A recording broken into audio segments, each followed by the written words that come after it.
By the early 1970s, Japan had completed industrialisation and the Japanese miracle was still firmly in swing. Growth was incredibly rapid and consumption and exports reached new heights. After the oil crisis in 1973, Japan started to focus its economy towards more steady growth, concentrating on technology production rather than raw output. It was this environment that Tomohiro Nishikado found himself in. In the 1960s, Nishikado was working as an audio engineer but decided to quit. He would meet up with an old friend who told him about a company he had started working for, Taito. They produced pachinko and vending machines but had recently started to create electromechanical games and thinking the work might be interesting, got a job there in 1969 as an engineer. The first game he worked on was a clone of an American game called Ghost Gun. It was a shooting game built before light gun technology existed, so it ran off circuits. If the circuit on the target and the gun aligned, the circuit would complete and the light on the target would light up. Nishikado worked on many of these sort of games for the first few years, but often felt frustrated he was not allowed to make anything more advanced due to the company believing them to be expensive to produce. Despite this, in 1972, the company was introduced to a Pong machine for the first time and became convinced the future of the industry lay with video games rather than mechanical games.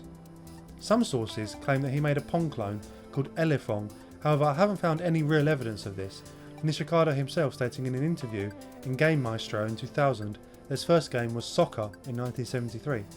He had spent half a year learning exactly how Pong worked from analysing the machine and designed Soccer to one-up the game, introducing a third paddle and a soccer goal to the screen. This would be Japan's first domestic produced video game, with the other company investing in video games at the time, Sega, importing Pong rather than choosing to create their own version. Nishikado continued to perfect his craft, creating Speed Race in 1974, which has scrolling graphics and was the first Japanese video game to be exported, and then one of the first games to ever have person-against-person violence, Western Gun. Atari remained a huge inspiration for anyone involved in the video game market, and with the release of the 2600, it was conquering the homes as well as the arcade. Nishikado became obsessed with Atari's breakout, and his competitive spirit led him to want to create something better. One of the key features which inspired Nishikado was the all-clear concept, that every block on the screen had to be destroyed before one could move on to the next stage.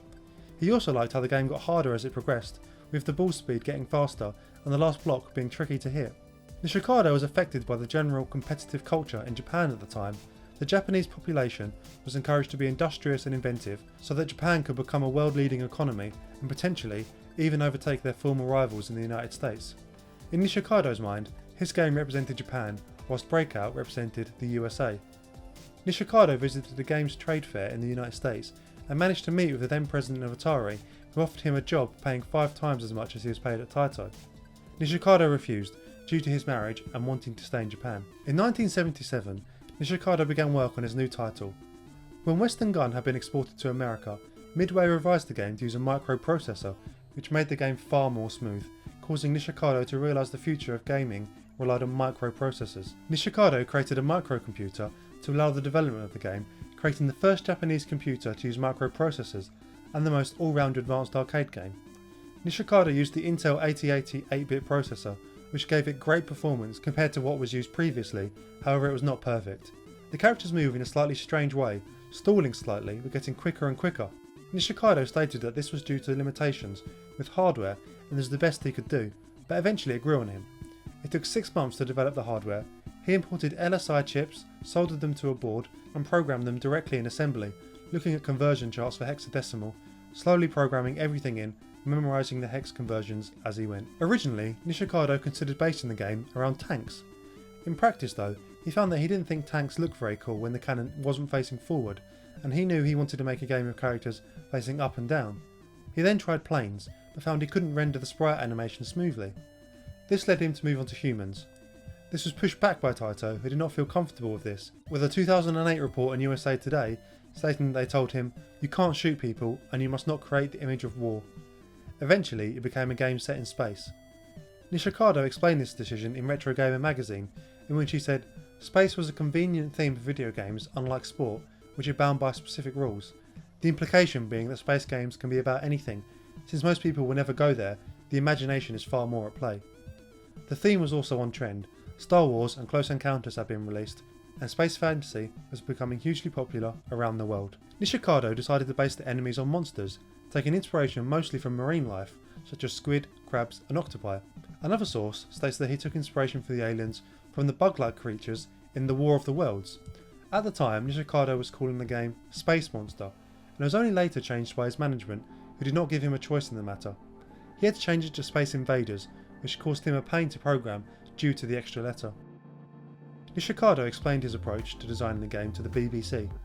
He said that it wasn't the result of a sudden flash of inspiration, but rather a gradually built up concept, with the actual creation of the game resulting in a large amount of trial and error. He built the entire game as a one-man team, creating the gameplay, sounds and graphics entirely alone.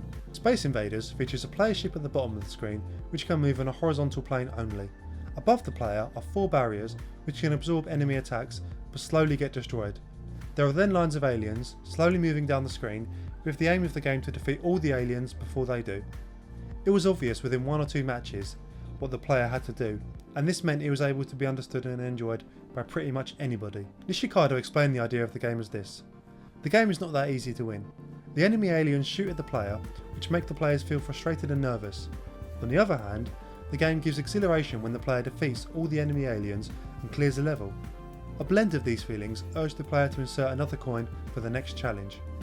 This simple style was his reasoning for why the game eventually became so popular. Nishikado himself admitted in an interview with The New Yorker in 2013 that he himself is terrible at the game, finding it difficult to even get past the first level, but resisted the urge to make it easier, trusting that other people would enjoy the challenge.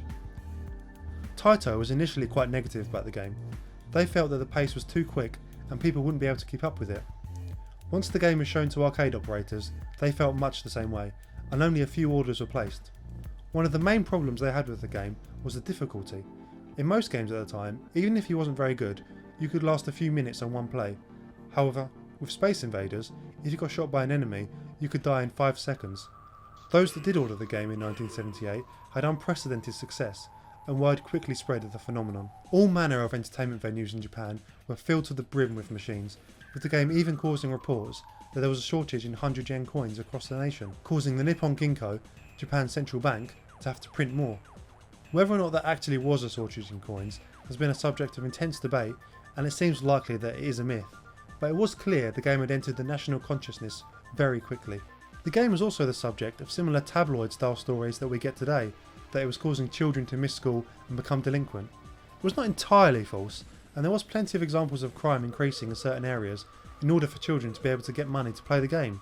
Regardless, the popularity was obvious, and Japan finally had a game that could take on the Americans.